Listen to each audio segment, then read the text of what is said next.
91.5 WBIM presents the Saturday Night Soundtrack. Whoever you're with, wherever you're going, whatever you're doing, don't stop. Just turn us up. Coming to you live from the campus of Bridgewater State University. We are your destination for commercial-free classic rock to power your nights. Zeppelin, Rolling Stones, Van Halen, Aerosmith, Beatles, Eric Clapton, Pink Floyd, The Who, U2, AC/DC, Tom Petty, Allman Brothers, Ozzy, Neil Young, and hundreds more. So go get some food in the belly and gas in the tank as BSU's Alumni Saturday rocks on. The Saturday Night Soundtrack with Rob Hicks, Jarrod Barbetta, and Steve Rimmer begins now on Bridgewater's own 91.5 WBIM.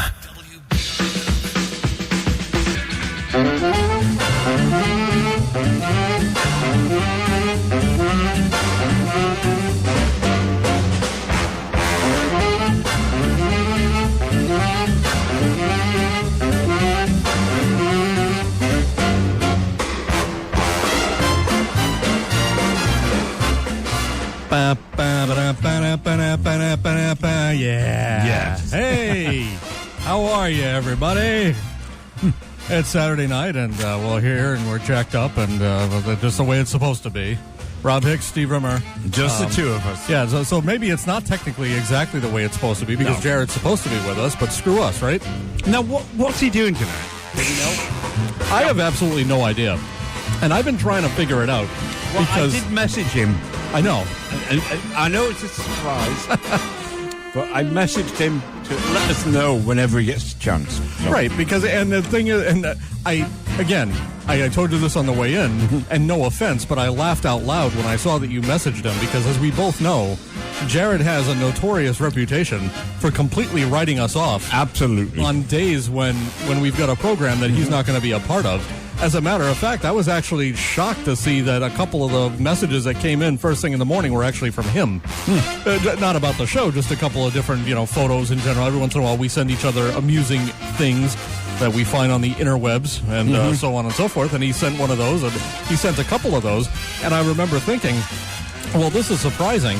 And it's actually maybe comforting, because maybe that means that we're actually, when we ask Jarrod how he's doing and tell us what you do and fill us in, check in with us, maybe he's gonna. He's not gonna.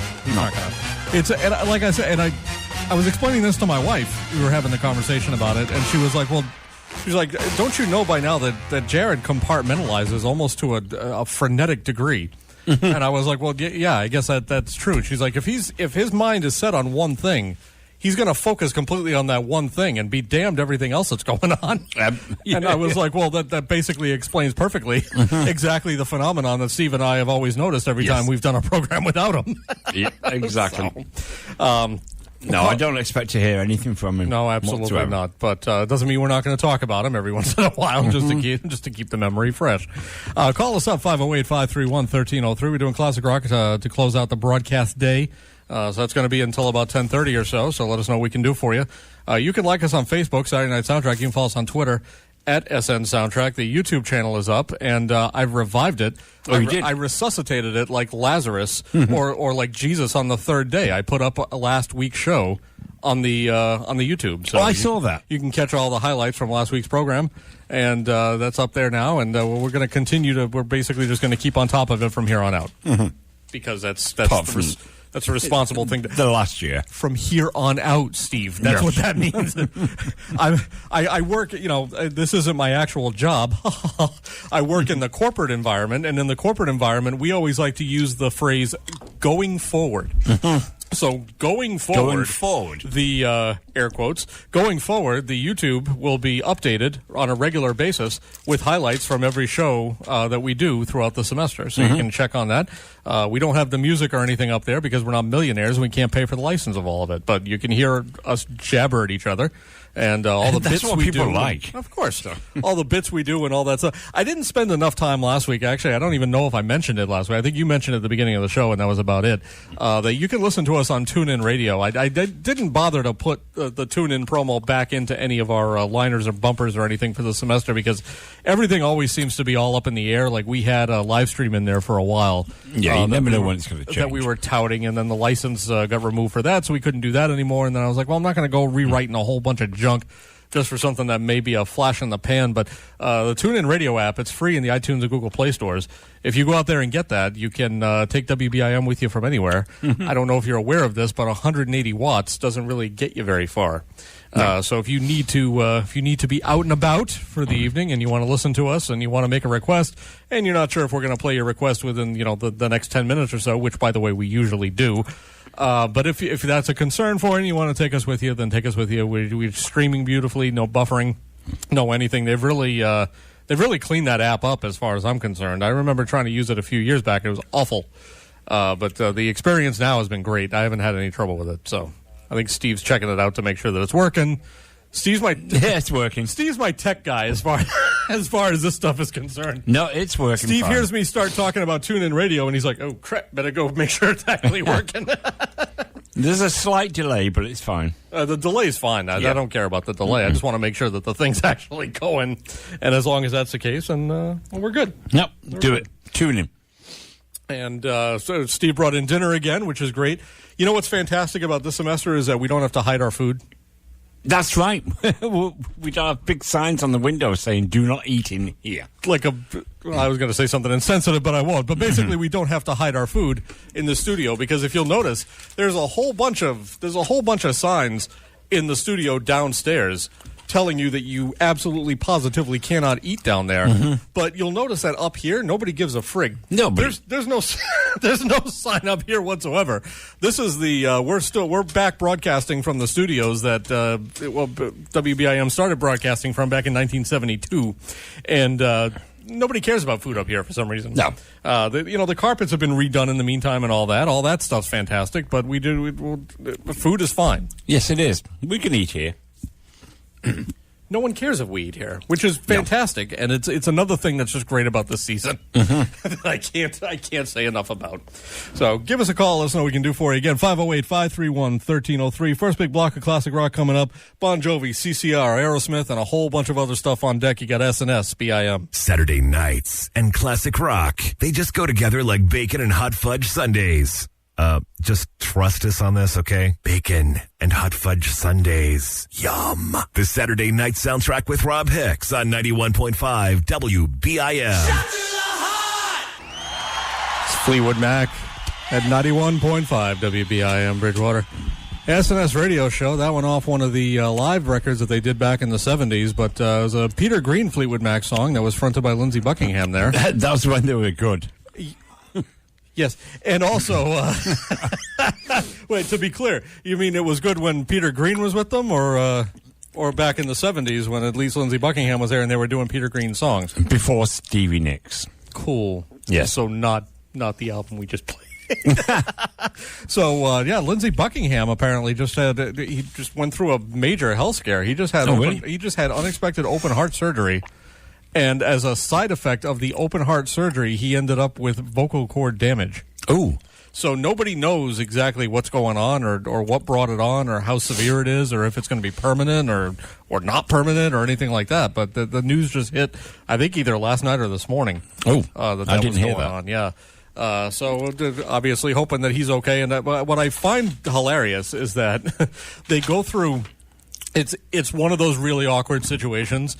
Because immediately after the news broke that he, went under unexpected heart surgery and he had these complications and whatnot, the Fleetwood Mac as the band sent out a tweet or a post or whatever it is they do now. And, it was like our thoughts and prayers are with Lindsey and all this. And it's like, F you.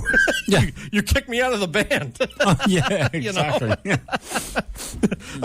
Your thoughts and prayers weren't with me about a year ago when you fired me.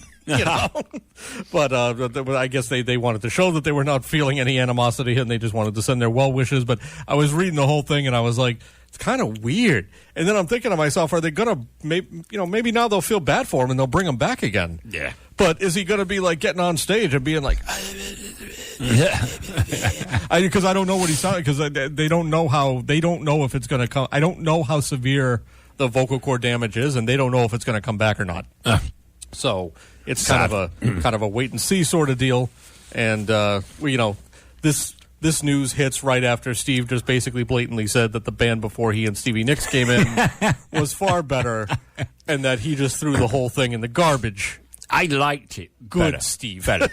Yeah, no, I get it you. was a different kind It of was band. a totally different band. Totally. Albatross. Absol- Oh, what a great track. Rattlesnake Shake. Yes. I love Rattlesnake Shake. That song's awesome. And I always say that, well, here's a Fleetwood Mac song, Rattlesnake Shake, and people are like, what the hell is that? I never heard. Did Christine McVie do this one or Stevie Nicks? I'm like, no. Lindsey Buckingham? No. No. Before. This was before. They existed before. Yes. Yeah, they existed before. Yep. Do some research, kids. Damn it. It's one of those strange bands that did it like a 180. Absolutely. Yeah. Not many did that, but No. they did. They did a 180 because all of a sudden it was like they went from British blues to California pop. Exactly. Like that. Overnight 1974 to 75. It was basically, it's almost like those radio stations that would change their formats overnight. Oh, you thought we were a rock station? Screw you, we're doing country now, you know? And all of a sudden it would just happen, like at noon the next day, and you're like, what's going on? It was the same exact deal. Yep. Like all of a sudden they were just, where's all the blues? But no, we don't. You want Rhiannon? We got that. Yeah, you had the... You want British blues? You ain't getting that anymore. No. You had the Stevie Nicks nipple cover, and then bang, straight into Fleetwood Mac. I'm glad I wasn't talking over that so that I could get a clear cut of you yelling nipple. It's always fortunate. Call us up, 508-531-1303. Let us know what we can do for you. Classic Rock until we close out the broadcast day today. And you can follow us on Facebook. You can like us there for Saturday Night Soundtrack. You can follow us on Twitter at SN Soundtrack. And we normally have a third guy with us, Jarrod Barbetta. He's not here tonight. He's going to be back with it. Now, here's what I wonder. Right? So if you call us tonight, you won't get any garbage. No, you're not here. Right, you're not going to get any garbage whatsoever. I might be very short with you because I'm the only one who can answer the damn phone because Steve doesn't want to answer the phone because nobody's going to understand what he says. Nope, nobody. So, so he refuses. So I'm the guy. So if you're going to call, you're going to end up talking to me. So whether that's better or worse, I don't know. That's better. And here's... Again, not to harp on this too much, but here's what I'm assuming about whatever Jarrod's surprise is for this weekend, is that I'm assuming it's not more than one day. Because I think he's going to a musical. Because anytime, I hope that's my thought. He's going to a musical. Do you have a legitimate basis for this thought? None whatsoever. Okay. This is just your theory then? Yes. All right, cool. But the reason I think it's got to be no longer than one day is because if there's ever a trip that takes him longer than one day, I'm the one that has to look after his cat. Oh, yeah. No, this is just tonight. I was not called in to look after the cat. So I got to assume that probably means that it's going to be a short endeavor. Yes. So you I think Diane got tickets to something. There you go. So yeah. Take that as you will. And it's not sports. Right. I don't do sports. I don't talk about that garbage. No. Like even last week when we were trying to, we'll get into the Super Bowl and our talks about that. We'll talk about that maybe next segment or so. We'll get into that, obviously. But when we tried to talk about the Super Bowl leading into Super Bowl weekend, if you recall, he just turned his phone on and went, I'm going to tune out on this one. Yes, exactly. Like he doesn't even, but I say he doesn't try to pay attention. But then when he does pay attention, he puts forward conspiracy theories that are ludicrous. So the question then becomes, it's a catch-22.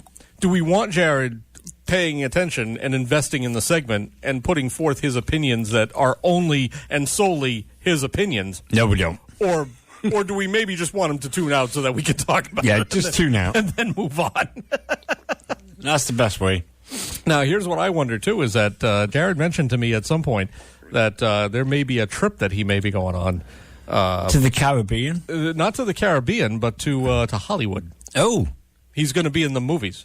Oh, he wants to be in the movies? Of course he wants to be in the movies. Yes. But he's not going out there to be in the movies, but he's going out there to actually see Hollywood because he's never seen it before. And I thought that trip was supposed to be happening at some point late in February. Oh. Which would mean that he could potentially be missing 2 shows with us. Oh, yeah. This month.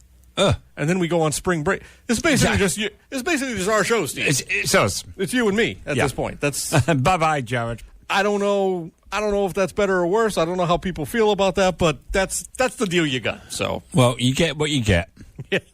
You tuned into college radio. You're going to get what you get no matter what, so just handle it, okay? Exactly. We are, once again, we're on TuneIn Radio, which is a free app in the iTunes and Google Play stores. I want to play that up a little bit because I don't think a lot of people know that it's out there, and we don't have it in any of our promos, so I want to make sure people know that they can find us there as well. Yes. So that's important. And it works well. It works very well. I get tired of all the buffering. I can't handle. There's a lot of things I can't handle. Buffering's one of them because I can't wait for nothing. Mm-hmm. I'm very impatient, and as soon as something stops working or is taking 5 seconds more to load than it's supposed to take, to quote Steve, I say bugger this, and I just go on to something else. I just assume the whole thing's not working, and then I move on from there. Which is, I think, my life's motto at this point, because I'm 40 years old, and I'm too old for...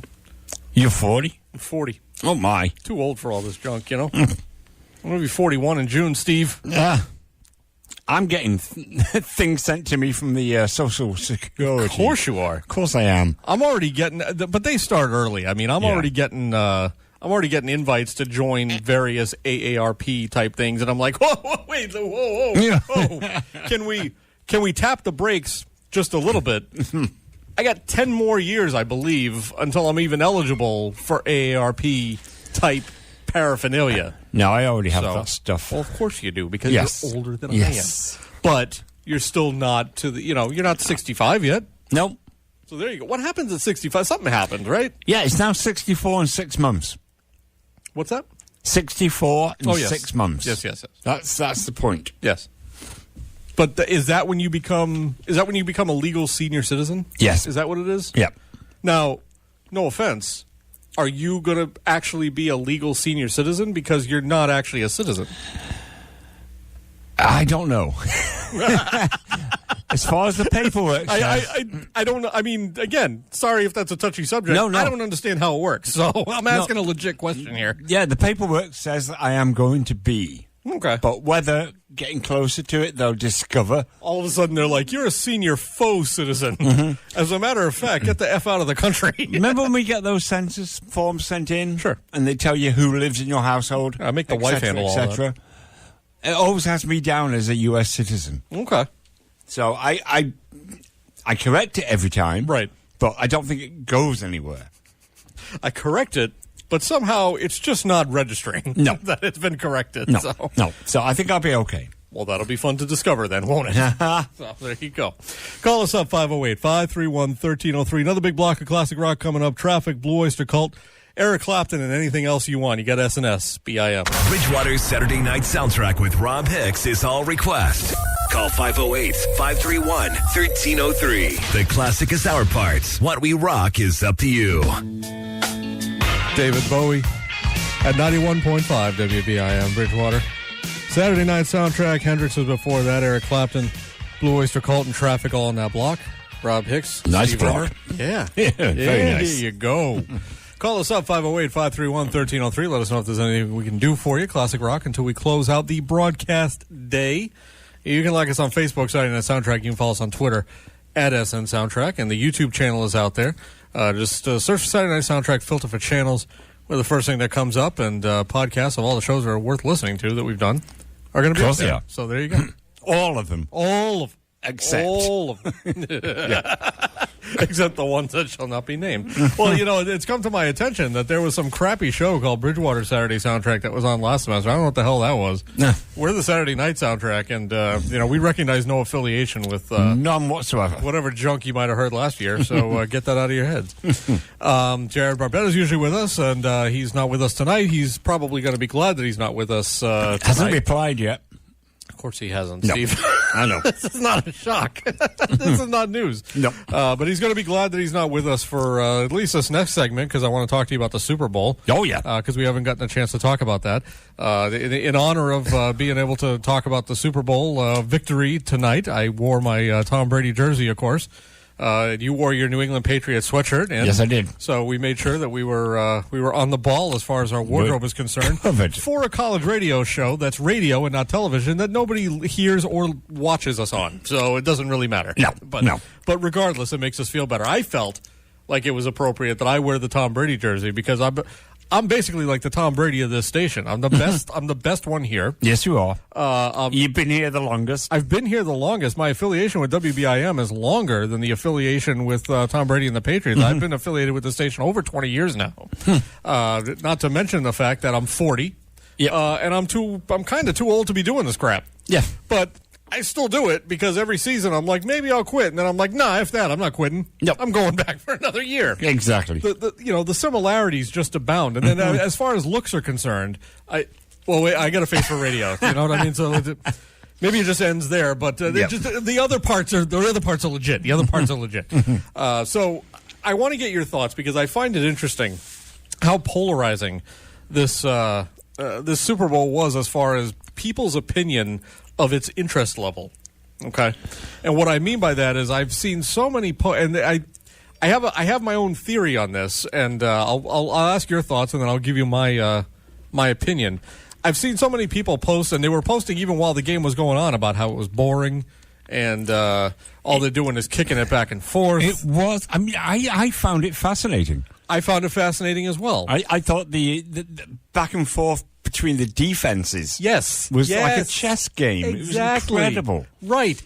The problem, and this is the problem, I think, with that. I'm going to make a grand sweeping statement about the entire country, so hold on. Yeah. Everybody brace yourselves. I got a comment to make. But I think this is the problem with just basically a lot of people in this country who get to the point where you want instant, I don't want to even say instant gratification. You want fireworks, and you want all sorts of They want points. You want points racked up. This is why, and the thing with the point, and I mean, I get that some of the games that the Patriots have played in have been high scoring games, but when you talk about all I want to see is offense, it reminds me of professional basketball, which you can't pay me to watch. No way. I can't sit there and watch it. It numbs my brain to sit there and watch an NBA basketball game. They just go back and forth. Absolutely no. You sound like the people talking about the Super Bowl. But that's what it is. They just go back and forth, and there is no defense. There's just offense. And in this game, there was. I don't want to say there was no offense, but I mean the offenses for both teams were being so effectively neutralized by the defenses of the opposing teams that it was like, well, holy crap, when's anything actually even going to happen? Yeah. And I don't mean that in a bad way. I don't mean when's something going to happen. I mean, when's one team just going to all of a sudden break loose, figure out, that they've got the number of the other team's defense and work around it. Yep. Which is something that the Patriots are usually really good at doing, but the Rams' defense was so strong that they just weren't making any headway. No. And some of those stops, I mean, you'd get to, the Patriots weren't getting to the red zone. Obviously, neither team was getting to the red zone. And then every time when there would be a stop, it would be like a clothesline stop. And I was like, is that person going to get back up? Because that was pretty rough. But that's how hard those defenses both came out to play. Yep. And I find it ironic that the Super Bowl that the Patriots were in and won, by the way, ended up coming down to. You were right. There was a big spot. Okay. And it looked like you had a big zit on your nose. But from here, it looked like you were now. Just like waving. And I was like, what's he doing? It's gone. It's okay. But I find it ironic that that the Patriots defense ended up being a key to that game. The most successful part, really, when you stop and think about it. And all throughout the season, everyone was talking about where's the Patriots defense. Patriots defense sucks. Patriots defense has nothing, and the offense has to do all the work. Blah, blah, blah, blah, blah. And I just thought it was ironic that in the Super Bowl, it ended up really being the Patriots defense that was kind of the showstopper there. Absolutely. Yep. But I watched. I was captivated for the whole game. I couldn't say that about previous Super Bowls. Right, exactly. No. I mean, I was captivated when they played the Falcons, but because I was like, oh my holy Christ, how is this happening? And then all of a sudden when the comeback started, I was like, oh my God, is this even possible? I mean, that was a good Super Bowl. Yeah. I'm not saying this one rises up to the level of that, but I just think everyone saying that it was quote unquote boring, those people are all stupid. Yeah. The game wasn't boring if you enjoy the game of football. Exactly. If you enjoy if all you're looking for is touchdowns and spikes and big Hail Mary passes and all this, well then you were probably bored by it. But if you understand if you understand and appreciate the strategy of football, and like you said, kind of almost the chessmanship that goes in behind it, and that drives exactly how the game is played, then you really should have not been bored for a minute during that game. Except for the halftime. Well, yeah. I believe, what was the message I sent to you? Oh, good. This isn't a perfect time for me to take my dog out to take a crap. I knew going in that it was going to be bad. And you're talking to, and I mean, again, you're talking to the wrong person. I'm not a Maroon 5 kind of guy. Never have been. It's not my kind of thing. And I'm not saying that I don't appreciate some modern music. I mean, we do a classic rock show here. There is modern music that I like. Maroon 5 just doesn't happen to be part of it, you know? Yeah. So as soon as and then he's walking around and the shirt's coming off and everything, and I'm like, why? I like the wife beater. Yeah. The fact that it matched the Target curtains. Yes. And pillows. P.S. Steve, I don't think you can say wife beater anymore. Oh, okay. I don't think that's politically correct. I'm not saying I don't say it all around my own house, but there's that. The sleeveless T-shirt. Sleeveless T, yes. Your A shirt, if you will. Oh, God. Shirts kept coming off, and then after a while he had no shirt on, and the only thought I was thinking of was, why couldn't this have happened during Lady Gaga's show? Exactly. I don't understand. This would have been perfect for that one. Why didn't it happen then? Yep, would have been lovely. It just should have happened. I don't know. What was that? That was me about to start a song. Oh, okay. Thanks for pointing that out, Steve. Here are the Eagles for you. 91.5 WBIM Bridgewater. Lion Eyes. You can call us up 508-531-1303. Let us know what we can do for you. Like us on Facebook, too. Saturday Night Soundtrack. It's SNS BIM. Nobel Prize winner Bob Dylan at 91.5 WBIM Bridgewater. SNS radio show. Before that, at a double shot of 90s bands, Pearl Jam was in there. Alice in Chains live from MTV Unplugged as well. Bob Seger and the Eagles all in there. Rob Hicks, Steve Rimmer. Hello. Hello. Hello. Sounds like what I sounded like at about 3 o'clock this afternoon. Oh, I took a nap. I'm so old. I know. I'm so old. I told you on the way in, I thought about taking a nap, and I wanted to take a nap. But by the time I realized I was tired enough to take a nap, it was like 3:15 or 3:30, and I was like, I can't take a nap now. If I do, I'm never going to get back up again. It's just, I'll wake up, and it'll be dark out, and it's all depressing. I'm going to be late for the show. I'm not going through all that. But this is what you get to look forward to, kids. When you get older, exactly. This is exactly what happens. So look forward to that. Yes. Yeah. Call us up 508-531-1303 Classic Rock until about 10:30 or so. Let us know what we can do for you. And the other thing you can look forward to as you get older, ladies and gentlemen and kids out there, is you might be married at some point. Steve, you and I are married. Yes, we are. Not to each other. Not to each other. I hesitate to point out. We don't hesitate to point out. We hasten to point out. Oh, goodness. Not that there's anything wrong with that. Speaking of being married, I want to bring up the fact that I think we've had this conversation before, but I'll just mention it again because it seems relevant every once in a while in my life. When you guys go someplace, do you generally drive? No. Oh, okay. So Never. The wife drives. Yes. So what I'm about to say is this is not going to be a common occurrence between the two of us. Oh, okay. But you might be able to find a common thread somewhere else in your life that it might apply to. No, I used to drive, and then all of a sudden my wife got this complex about anybody else driving. God, I wish my wife would get that complex. So for, 10, 15 years, she's driven. Oh, that seems blissful. I hate driving. Oh. And I don't hate driving. I hate driving with her. Yes. And here's why. And I think you get where I'm going, but just in general, I just hate driving with her because there's a comment on everything that's going on. Well, don't you think you're taking that turn kind of wide? No, will you relax? Did you want to drive? No, I don't want to drive. Okay, well then, and then here's my favorite. See, I miss all this. Here's my favorite, right? We get to someplace, and I'm driving, wherever we happen to be going. Yeah. I drive around looking for a parking spot. Sometimes I find one right away. Sometimes I got to go searching for a little bit. I find a spot that to me looks reasonable. It's not a mile away from the building. It's not the closest spot to the building, but I'm not trying to wedge myself in between two vehicles that are already there. It's convenient. No matter what, it's the spot that I found that I thought doable. It's doable, and if I were driving by myself and I didn't have anyone else in the car, I know where this is going. There'd be no question. Yes. I pull into the spot. She goes, Like what? Nothing. okay. So I go to get out. She's like, odd choice for a parking spot. Like, what? I just said it was an odd choice for a parking spot. Like, where would you have parked? There was a spot over there. You could have pulled through into that spot over there, but you just drove right by it. Why didn't you say something? You were driving too fast. We could have taken your car. No, I don't want to drive. I don't. You can do all that. Oh, okay. Do you want me to move right now into the other spot? Well, yeah, because I don't want to park in this spot's too far away. Are you serious?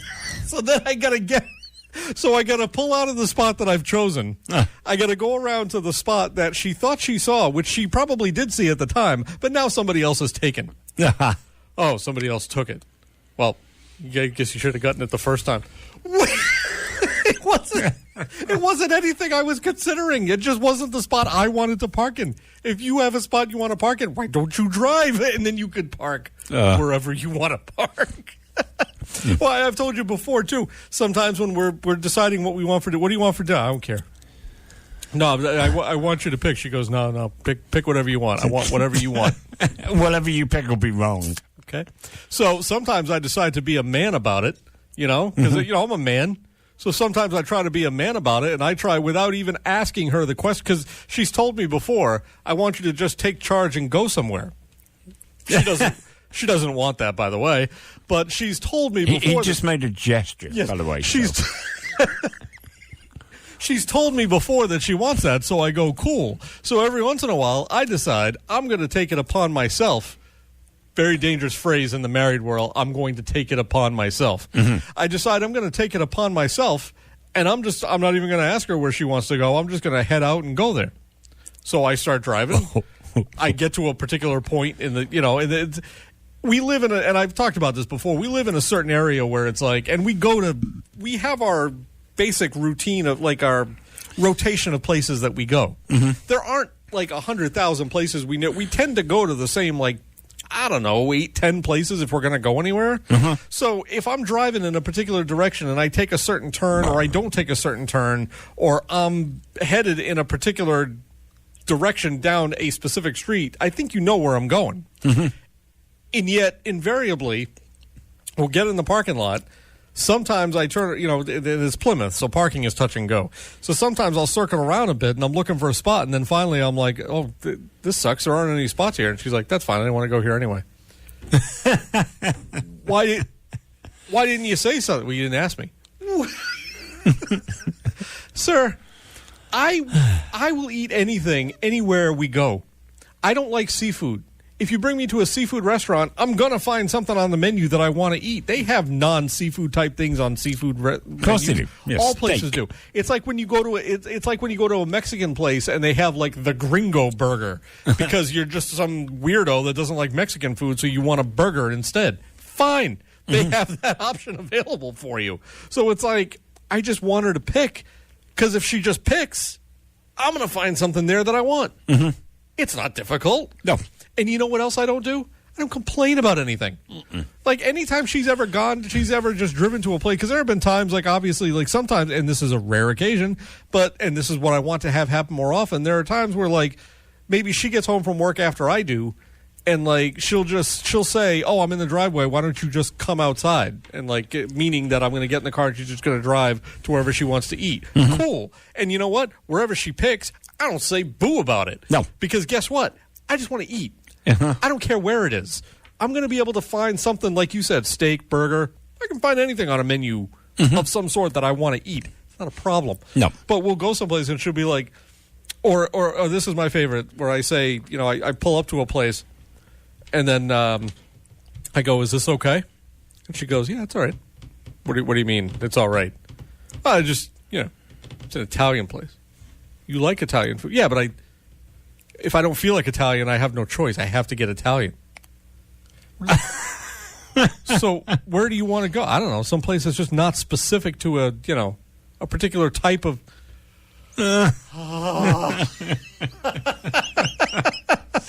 Sir, I don't. That's when you head out to McDonald's. But we're the ones that are complicated. Yeah, you know what I mean. We're the ones that cause them such grief and difficulty. Yeah, and it just I don't know. Like I said, I I've never been at a loss of things that I want to eat anywhere. I've never had a problem at a point where I've been like, there's nothing here that I can eat. I don't want to eat. I don't want to eat this particular food. Because I got to tell you, no matter where we go, even if it is specific to a particular type of food, I probably want it. Yeah. There are very little... I don't know if a lot of people know this about me, but there are very little types of food that I don't want to eat at any given point in time. It's like usually by this point, it's like 7 o'clock at night or so. I just want dinner. Mm-hmm. I'm just hungry by that point. I just want whatever's available. I just want it. And quick. Just give it to me, please. Now. right now. With a quickness, just go. 508-531-1303. Let us know what we can do for you. Another big block of classic rock coming up. Jeff Beck on deck to kick it off. Hitting the bars or hitting the books. We'll make your night rock with Rob Hicks and Bridgewater's Saturday Night Soundtrack on 91.5 WBIM. It's Genesis at 91.5 WBIM Bridgewater. SNS Radio Show, that one from the Abacab album. And Rob Hicks, Steve Rimmer. Hello. Hello there. Call us up, 508-531-1303. Let us know what we can do for you. Classic Rock, till we close out the broadcast day this evening. You can like us on Facebook, Saturday Night Soundtrack. You can follow us on Twitter at SN Soundtrack. YouTube channels out there. Search for Saturday Night Soundtrack. Filter for channels. We're the first thing that comes up there. Podcasts of all the old shows that are worth listening to are up there. And that are worth listening to. I feel like I got to put an asterisk in there every time, but you get the drill. And check us out there as well. The other thing I don't really mention all that often, and also TuneIn Radio. Free app in the iTunes and Google Play Store, so pick that up and listen to all you got to do is search for WBIM. You can get it anywhere. Mm-hmm. So, the other thing I don't really tout too much because I kind of forget that it even exists. But we got an email out there if you want to email us and tell us anything. If you're the shy type and you don't want to call us up and tell us stuff, and maybe you want to give us some feedback on the show, and even if you're telling us we suck, we still want to hear about it. I guess. So you can call us up then, too, and you can email us. It is Saturday Night Soundtrack at gmail.com. Simple. What's that? I don't know. I thought it was something on my board here. No. I was kind of freaking out, and then I realized it wasn't, and then I couldn't figure out what it was, and now it's gone. Yeah. Good. Yeah. I was looking around. I was like, is there some level doing something goofy that it shouldn't be doing? Mm-hmm. But no, this wasn't my fault this time. Yeah. Wasn't my fault. It was the... it's out there, I think. Yes. It sounded like it might be whoever is the new Mikey D nowadays. Exactly. I miss Mikey D. Yeah, I do. There's a phrase you don't think you'd ever say at some point in your life. Back around maybe 2015, early 2016, there was a point where I thought I had maybe gotten my fill of Mikey D, and I was like, Jesus, can we do one show without Mikey hovering over my shoulder for 40 minutes at a time? Well, now I miss the bastard, and I wish he would come back up here sometime. I told you there you go. I told you last week that the last thing he had said to me at one point was, well, if you come in on Mondays, I can swing by. And I'm like, no, Mike, we're not coming in on Mondays. We have regular jobs and regular, lives and families and whatnot. Mm-hmm. There's no way we're going to be able to do that. We're here on Saturday, and we're here on Saturday for a reason. Because it's the Saturday night. Correct. Soundtrack. Yes. It's not the Monday night soundtrack. For very many reasons. And yes. I think last semester just kind of proved the point, too, that we basically got to the point where I don't think if we're not doing the show on Saturday night, mm-hmm. I don't think we're going to be doing it. No. Can you imagine doing it? We talked about this briefly going into last semester when we didn't necessarily know what the deal was going to be. But can you imagine doing a show from like 3 to 7 or something? No. That sucks. I'm not doing that. Saturday afternoon. It encumbers too much of my life. Number one, mm-hmm. and number two. Well, it's just not as much fun. No, in my opinion. No. But that's just me. I'm just a picky jerk. No, so I don't know what to tell you. Do we have the 6 slot for the rest of the year? Do you think? For right, I never like to guarantee anything, Steve, because as soon as I assume something else comes into the works. But I mean, this is really only the second full week that the station's been going. Mm-hmm. In the semester for us. Obviously, we started on the first available Saturday that we could start, and at that point, nobody had the 5 to 7 shift. Nobody showed up today to claim 5 to 7. So I would say if 5 to 7 doesn't get taken by like next week or the week after, it's pretty well assumed that block before 7 o'clock is probably ours if we want it. Yeah. Again, I don't want to jump to any conclusions and I don't want to guess, but I would say judging by the way things are going right now, it seems to be a fairly good possibility. Good. We'll see how that goes. Yeah, we'll see. The other thing I still am not entirely sure about, even though I keep giving the phone number every 5 minutes, is I don't necessarily know how the phone's working up here. Oh. I'm assuming it's working, but I don't know that for a fact. Like, I can't hear anything right now. No? So I don't know. Maybe I can hear it on the headset. I can hear the line coming in, but it's not it doesn't get patched through, in other words, I think is the deal. But it looks like the line is live, as they say, so we could probably use that. Well, I'm going to try. Steve's going to call the program, and then we're going to see how that works. Oh, I can't. I'm trying Sir, to read I these give the things phone backwards. number. What are you, Jarrod? I give the phone number every 5 minutes. Yeah, I don't listen, though. You are Jarrod. Jesus. I don't know why I do this show. All right, can you hear me on your phone? Oop. This is riveting radio, by the way. Yeah, I can. All right, cool. So it's working. All right, so the phone works. Okay. What losers we are. This is when you know that you got a shitty show. Is when You're not sure whether anybody can actually call. when in the middle of the show you got to pick up the phone and see if the phone's actually working. Why are we doing this? What are we doing with our lives? Oh, my God. Oh, that's awesome. So if anybody was concerned, the phone works. Yeah, it's fine. So, no problem. Holy God. Okay, so let's go through the list of people that I miss. I miss Mikey D, and I miss Lisa. Yes. Where the frig is Lisa? Oh, that's the weirdest thing. I mean, she would call every week I normally. know. What happened? I don't know.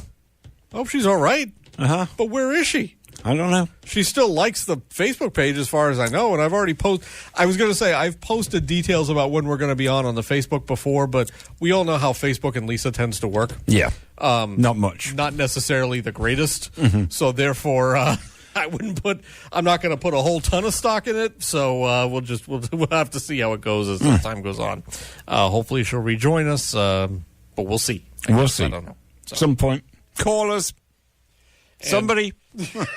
Please. As we sit here and God, what losers. We're sitting here lamenting all the people that used to call us that don't call us anymore. We tested the phone line on the air, confirmed that it's working. So basically, we just know that nobody's calling us. So really, there is no point to our lives. No. Awesome.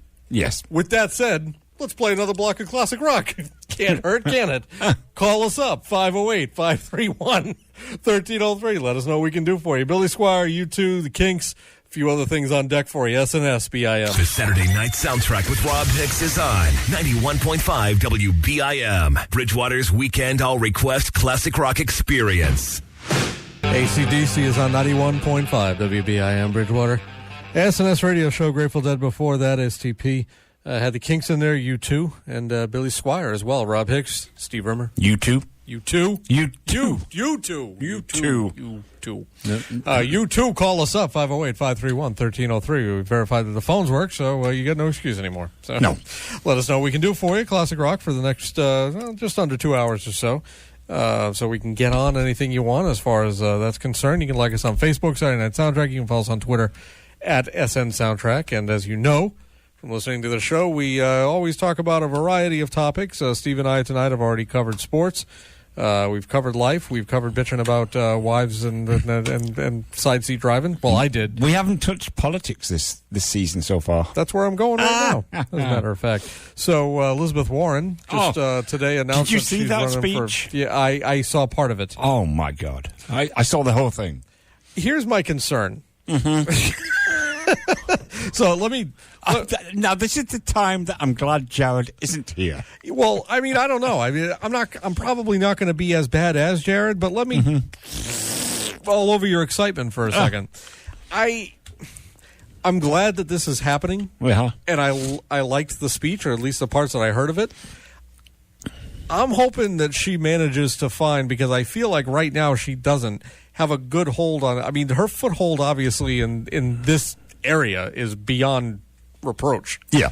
I'm hoping she's able to, within the next what is it, year? A little over 2020. Year and a half. Yeah. So I'm hoping within the next year and a half she's able to allow that to spread to the whole country, because I feel like at this point, people who are undecided or people who are even disillusioned with Donald Trump wouldn't necessarily gravitate to her yet. Oh, no, I totally agree. You know what I mean? And I think she's got a lot of work to do to expand her support beyond this area. That being said, I'm glad she's taking the opportunity to do so. I thought it was a great first step, though. Yeah. But I'm hoping, as you get what I'm saying, though, right? She's a niche type of politician here in this area right now. As she goes along, I'm hoping that she has, oh gosh, the realization that it's not going to work, and she steps back. Right. You know? Exactly, yeah. I'm hoping she has that, and I think she does. To the point, right, exactly. To the point where it doesn't get ridiculous and doesn't absolutely positively guarantee him a second term. Exactly. You know? Exactly. Because I don't... I mean, there's so many Democrat runners right now. What are we up to, 12? There's a lot. I've actually lost count.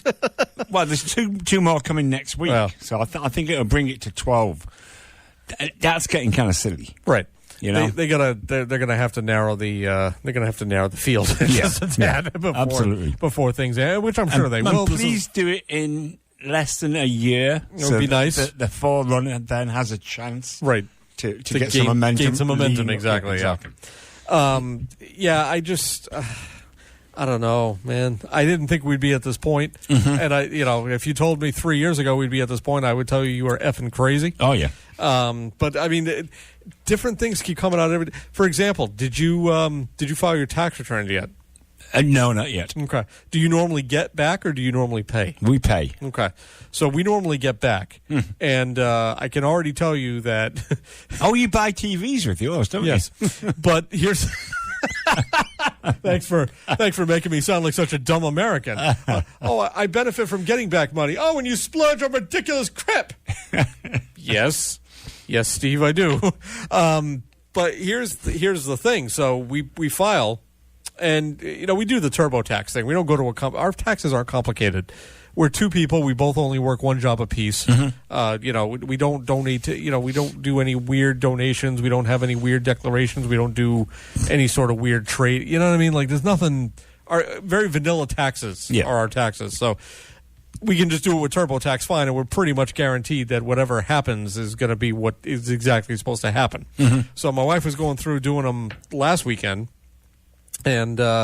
There are certain things that TurboTax normally prompts you to put in. Like, one of them is usually you have to go in and manually enter your mortgage interest from the past year. So the problem is with the new tax structure that President Trump very kindly put into place about a year or two ago, the tax structure has changed. So there's now a standard deduction for mortgages. Oh. What that means is that we end up not getting as big a refund because we just get thrown into this different tax bracket that we weren't in before. Yeah. So basically what happened is Trump's whole tax reconfiguration deal ended up costing us $3,000 in our return. Oh, wow. Yeah. So and this is exactly what everybody kept talking about last year, because remember everybody last year, remember how everyone was creaming their pants? And they were all like, Trump's the man, because they were getting back like $3,000 or $4,000 extra in their taxes. And then everybody else was like, well, wait, because it wasn't really in effect at this point.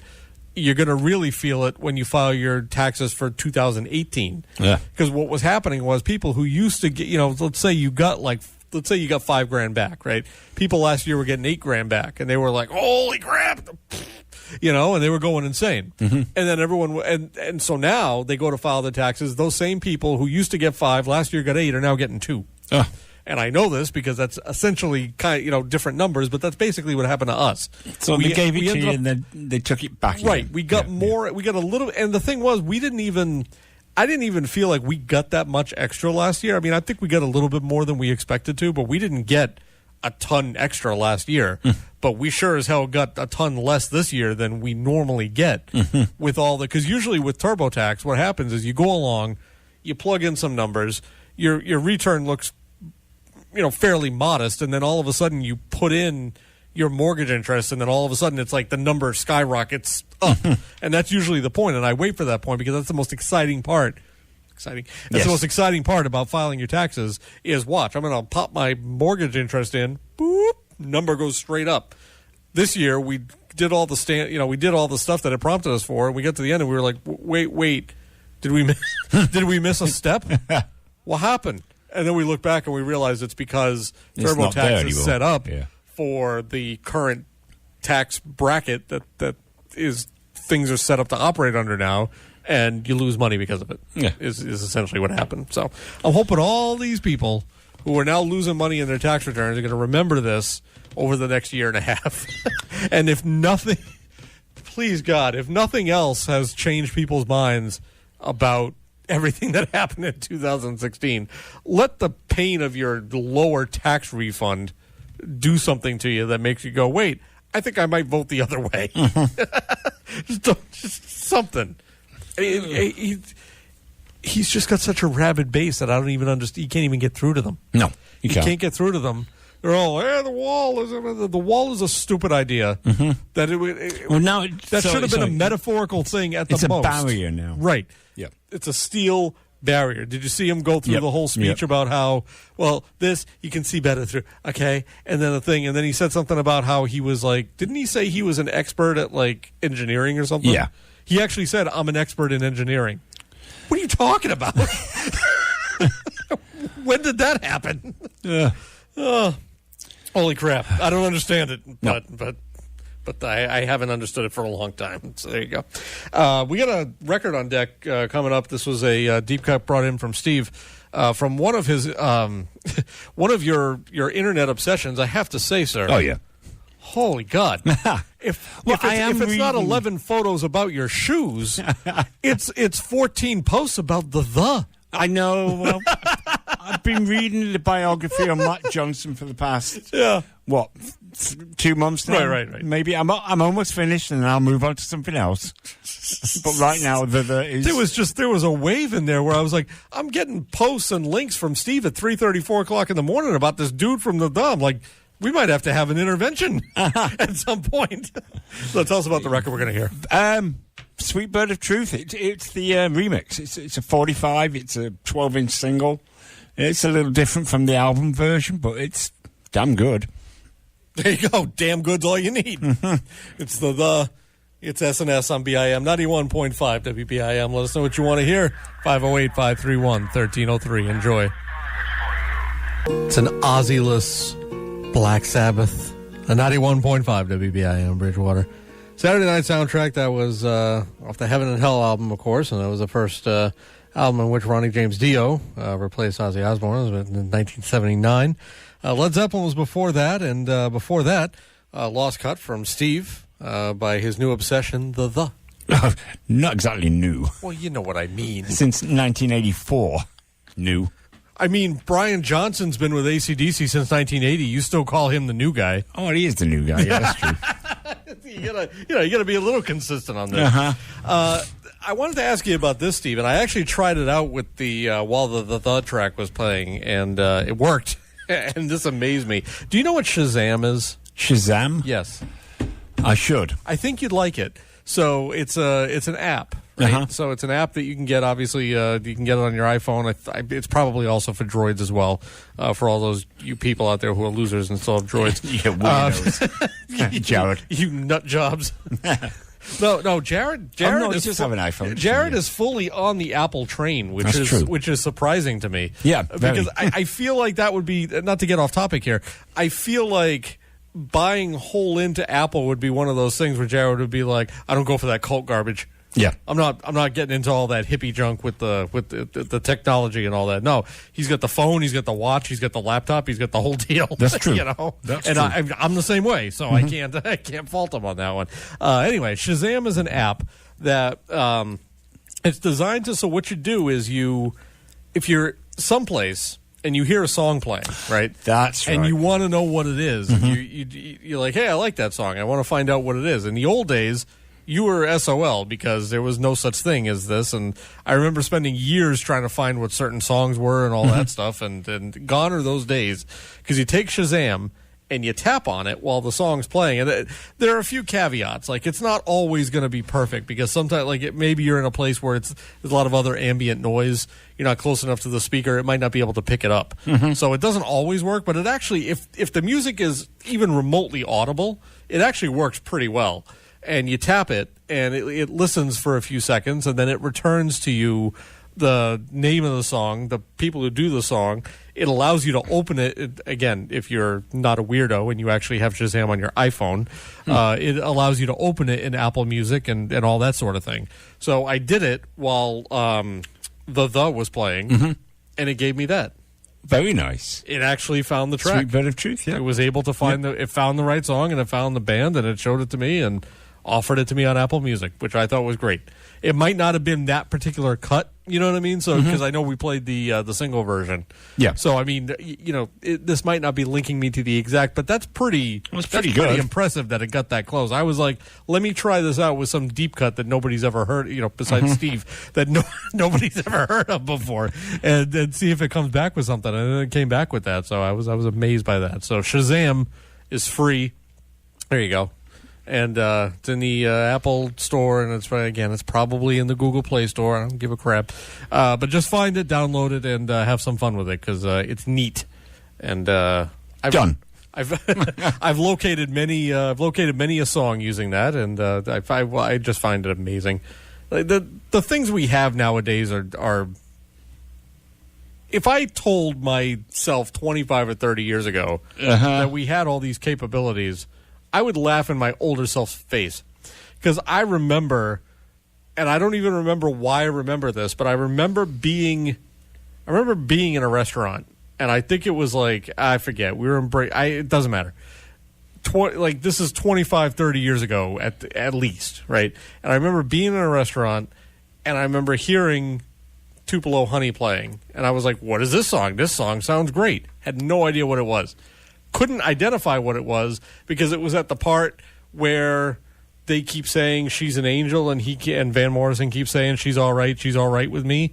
So there's no actual name of a song being said there, and there was no way to Google lyrics back then. No, there's nothing. You know what I mean? So I literally spent years trying to figure out what that song was, and somehow by sheer coincidence I ended up finding it years later, and I was like, holy crap! I finally found the song. It's amazing. Who's this Van Morrison dude? And then that started me on that. You want to talk about that started me on the Van Morrison obsession, and been with it ever since. But I highly recommend Shazam. Go out, find it, download it, play with it, and it's a blast. It's asking me for a password that I don't know. So no, you don't have to. You shouldn't have to put a password in. That's what it's asking me for. No, you shouldn't have to put anything in. Yeah, it's weird. We'll discuss off the air. Yeah. Nobody needs to hear old guys trying to figure this crap out. Yeah, no.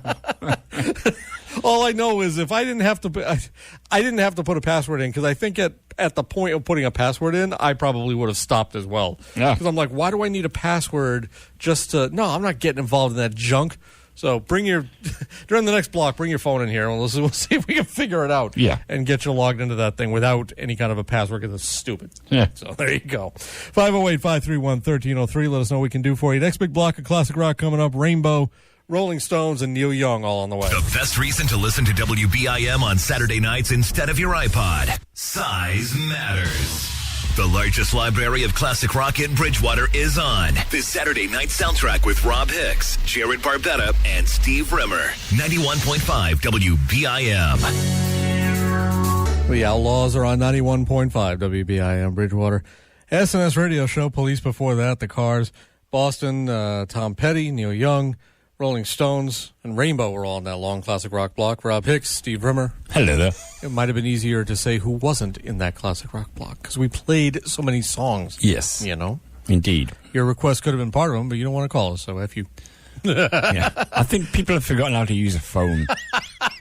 I've given them multiple options, Steve. You can, and let's remind everyone again. You can like us on Facebook, Saturday Night Soundtrack. You could post to us on there if you wanted to, like all the kids do these days. We're on Twitter as well, which I understand is just a dumpster fire of an app now that Trump's on it. But you can do it anyway if you want. It's at SN Soundtrack, and then YouTube channels out there. Search for Saturday Night Soundtrack, filter for channels. Podcasts of just about all our old shows are up there. And this one will be up there probably within the next couple of days or so. Yes. So there you go. I've never done Twitter. You know that? Twitter's boring. Yeah. The only reason we're on Twitter because it literally takes me no effort because I've explained this before, but our Facebook is linked to the Twitter page. Oh, so anytime I just post right on Facebook and it automatically posts to Twitter. Oh, okay. So if people were to decide that they wanted to follow us on Twitter, they could do it and they would see the same stuff that we're posting on Facebook. But I'm not going to the effort of posting in two different places. No. Because if I was doing that, guess what? We would have no Twitter because I don't care about Twitter. No. So it seemed neat at first. The thing was, it seemed neat at first because when Twitter first came around, or at least when I first got to know Twitter, it was the first time that I realized that you could actually like follow and potentially interact with celebrities, and depending on the celebrity, they may or may not interact back with you. Yes, you know what I mean? Because some celebrities do that, and some celebrities don't. So as far as that level goes, it depends on the person. But I thought it was cool that you at least had that sort of opportunity to do so. Whereas on Facebook, I feel like that doesn't really ever happen. No. You can follow, and like celebrities on Facebook and things, but there's no interaction there. With Twitter, it's like an immediate, you tag someone, you comment, they comment back, and then all of this thing.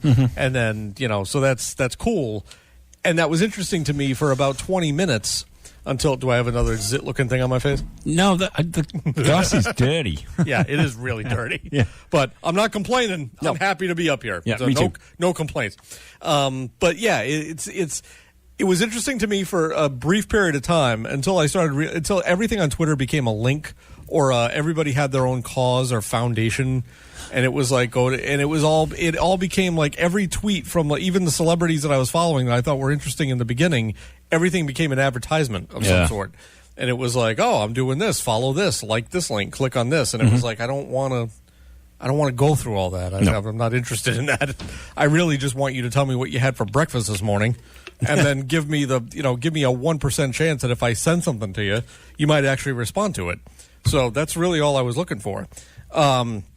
In a way, it's almost like, as far as interest level of following celebrities and things like that, Instagram has eclipsed Twitter, because it's interesting because at least people are, there's a photo there that you can look at. Yes. You know what I mean? So it's if it's their photo. right. But there's still, and I don't want to sound like a dumb American, like you got to dumb it down for me and just give me all pictures because that's all I care about. But at the same time, it's like a certain amount of effort has to go into posting a photo. Yeah. So you post the photo, you could be interested in the photo or not, and then you could read the caption if you so wish. But Twitter got to the point where it was just a clutter of every single tweet was like a whole bunch of like hashtags and links, and I was like, this is not what, I don't care, man. I don't care in any way. But you know that I have an unhealthy obsession with that Alison Sweeney actress, right? Oh, yeah. Okay. So I follow her on Instagram, and she's one of those people who will actually respond to people or will at least like comments and stuff. So, like, I've commented on some things that she's posted, and then she likes it. And then I feel like $1 million because I'm like, well, look, she actually saw my comment and reacted to it. And there was one time where she posted something, and then I asked a question about it, and I don't remember what it was, and she actually answered my question. And I was like, that's neat. Because, like, here's the people and their response. Like, I mean, basically, this is where stalkers come from. But at the same time, if you have that, if you have just the mental capacity to be able to hold yourself back, it's just a cool thing. Yeah. And these people, there are some people who will interact with their fans, and other people who are never going to interact with their fans because they got 50 million of them, and they're never going to be involved in that kind of one-on-one conversation. But it's the opportunity is there if you so choose. Yes. And I find that interesting. But Facebook is mainly for me when I'm interacting with friends, family.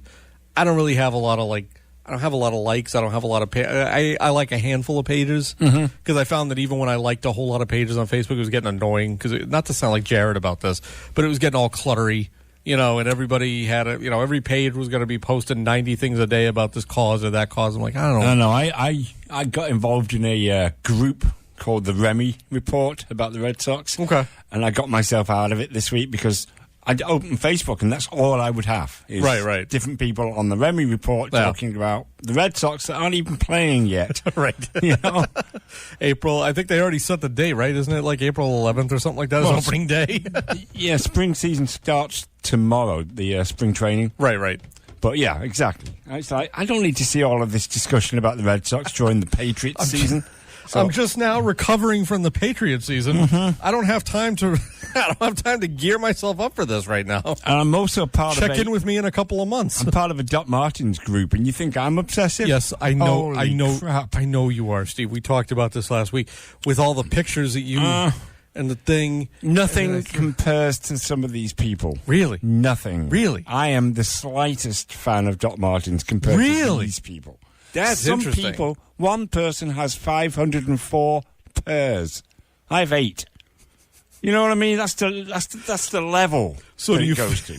Do you feel like you have to compete? Like these people have 504 pairs. You got 8, so you got to take like 32 pictures of your 8 pairs to make up for that. Exactly. Oh, here's my thing though. Here's the ones I'm wearing today from a different angle. Yeah, some of mine go back 40 to 50 years. Theirs probably don't. Some of these people buy 3 pairs a week. Right. No. So and now I pulled myself out of that one too. For the uninitiated, such as myself, how much does a pair of decent Doc Martens go for these days? Yeah, about $150. Holy Christ! Yeah, so there are people out there spending $150 probably like a couple of times a week. Holy God! Oh yeah.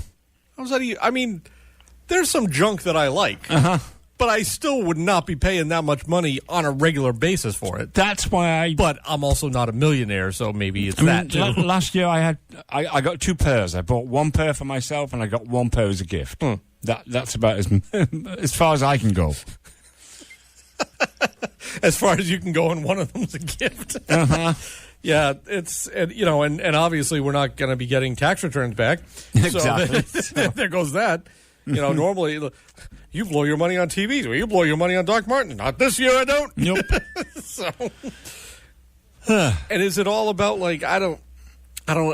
Is it just people taking care of them? Is it like here's how you polish your Doc Martens? Well, the stupid point about it is that most of the talk on the site that I was a part of is how to take care of them. I mean, people don't know how to polish shoes anymore.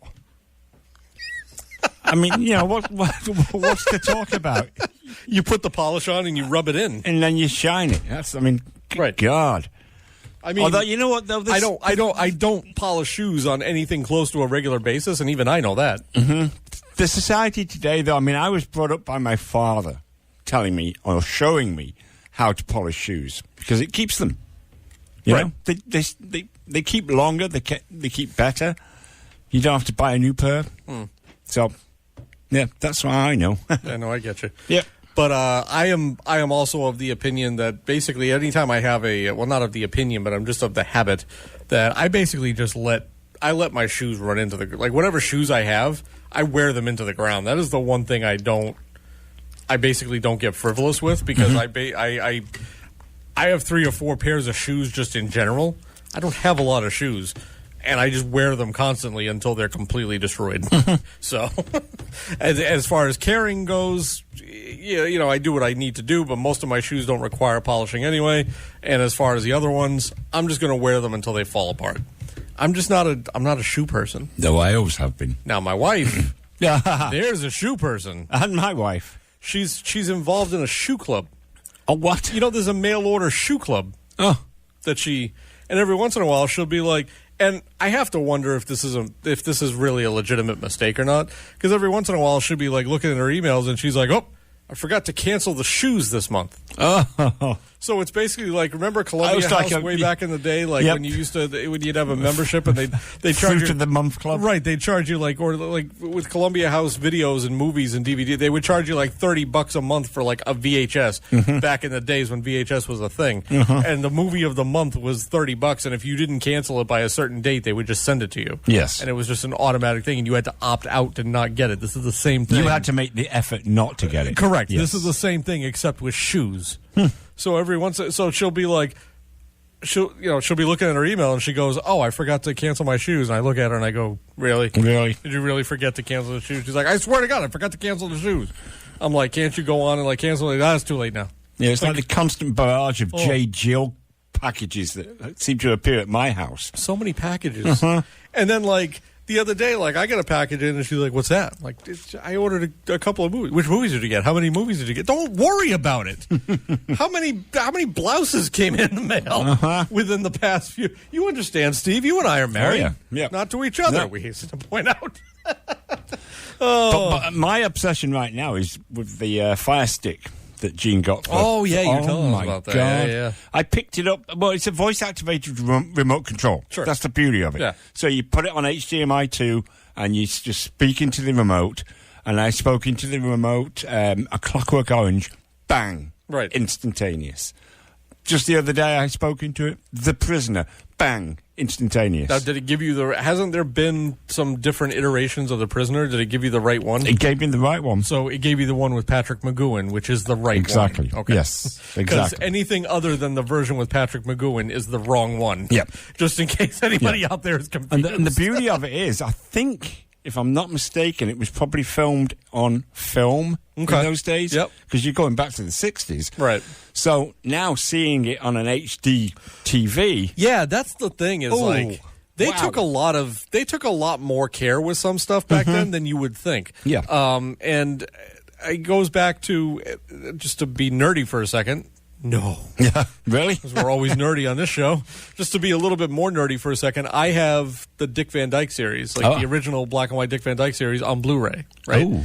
Of course, the wife goes, "Why do you need that on Blu-ray?" Well, apparently, it's the same exact thing that you just described. Back at the time when they were filming those, you're talking about black and white film. Yes. Like they actually did it on film. So when they clean it up and do whatever they need to do to basically make a new transfer out of it, they did a bang up job because the thing is like, holy God, how do you see so much detail in this? Just over again, nerdy. Just over the holidays, I watched It's a Wonderful Life because I always have to watch It's a Wonderful Life. But now on iTunes, there's a 4K version where they've gone in and done an entirely new master of the black and white version that was obviously shot on film because it was 1946 or whatnot.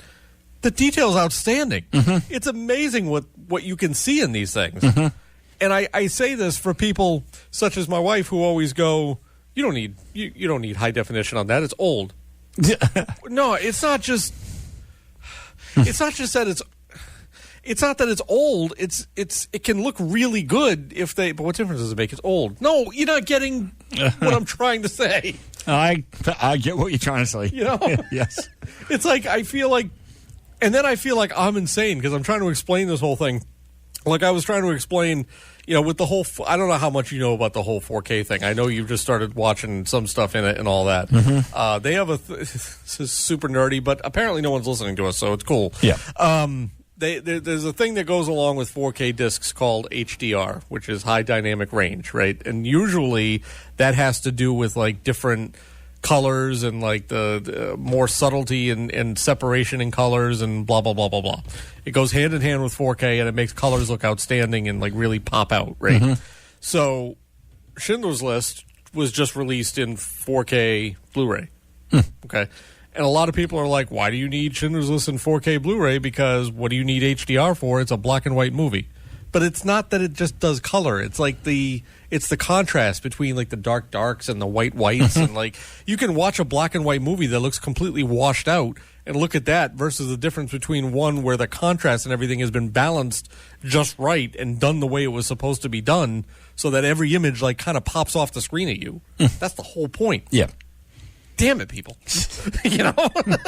But I'm glad you're enjoying the Fire Stick. Oh, yeah. I'm loving it. Like I said, my version of streaming and all that stuff, I do everything basically through, again, to go back to Apple, I do everything through the Apple TV, and the Apple TV is fantastic, and it doesn't have the voice-controlled thing. I spoke into it the other day, Frank Zappa, and bang, you got all sorts of stuff, right? Different things that I could watch on Frank Zappa. Most of which I've already seen, but even so, you know. So how long is it going to be until the wife hides this remote from you? Well, it's in the bedroom, so... No, it's fine. I mean, she can watch her Hallmark mystery movies, and I'll just go in the bedroom and watch something on the Fire Stick. So you're doing great with your stick in the bedroom? Yes, I am. Awesome. Definitely. You talk into it a lot? Oh, yes. And bam, it's instantaneous? Instantaneous. Sounds fantastic to me. Last block of classic rock coming up. Call us up 508-531-1303. Doors on deck, SNS BIM. Live from the campus of Bridgewater State University. Welcome to the Saturday Night Soundtrack. The only weekend all-request classic rock experience in Massachusetts. Call now, 508-531-1303. And check out highlights of all SNS shows anytime on the Saturday Night Soundtrack YouTube channel. BSU's Alumni Saturday rocks on. This is Bridgewater's Saturday Night Soundtrack with Rob Hicks, Jarrod Barbetta, and Steve Rimmer on 91.5 WBIM.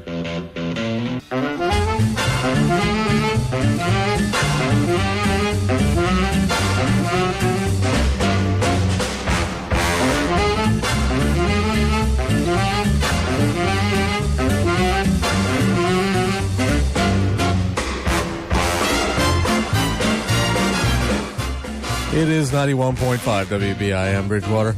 Saturday Night Soundtrack, about ready to wrap it up for another week. Rob Hicks, Steve Rimmer. Hello. Hello. After that conversation we just had, I almost gave the wrong call letters because I'm an idiot. 98.5. No. I wish, because that's pretty high profile, and people might have called us. Yes. But 99.1. That not be, people might call them too. But that not being the case, then I was just going to deal with what we have here. So when we come back next week, Jarrod Barbetta will be back with us, hopefully. And, I want to know what he was doing tonight. I want to know what he was doing too. Well, he didn't know. Right. I guess it was a surprise. So it makes me wonder, what's the surprise? And why did it have to be on a Saturday night? Right. Why did it have to be on a Saturday night? What did it involve? Is there some chance that this surprise was so fantastic that, a Jarrod Jr. is being made right as we speak? You know what I mean? We don't know. You never know. Can you imagine? Oh God, no. Try to. This is the true test to see if he listens back to the highlights.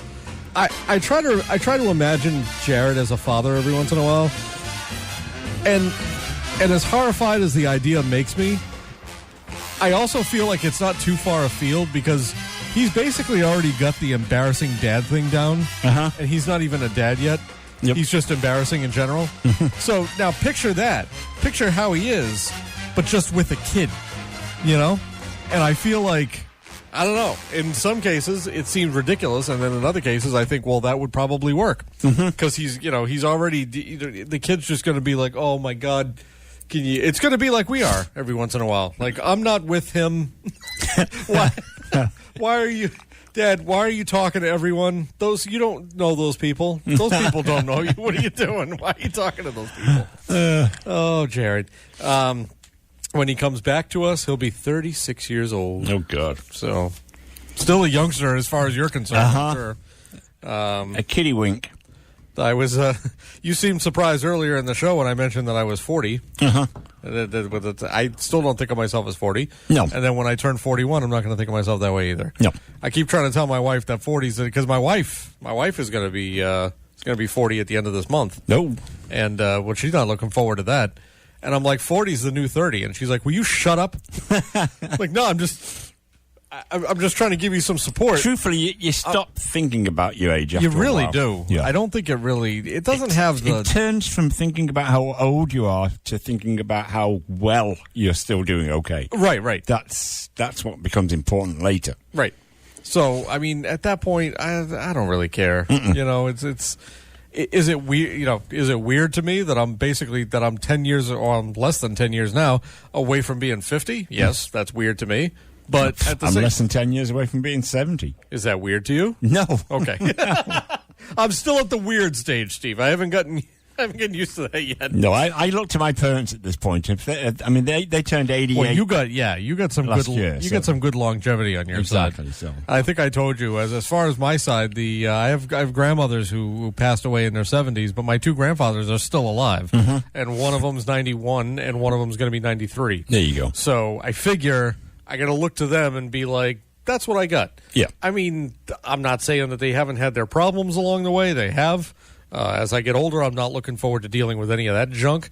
I'm going to have to, just don't want to. But maybe I'll feel different about it by the time I get to it. Yeah. Like right now, I'm at the point where I'm like, anything medical wise, I'm like, no, I don't want to get involved in any of that. You know, I'm not a hospital or doctor person, you know, from all our talk about like the hernia surgery and whatnot. Like that freaked me out. Getting my thyroid taken out, that was going to freak. But at the same time, I've been through those things and I'm still fine. Yes. And here, so I guess that counts for something.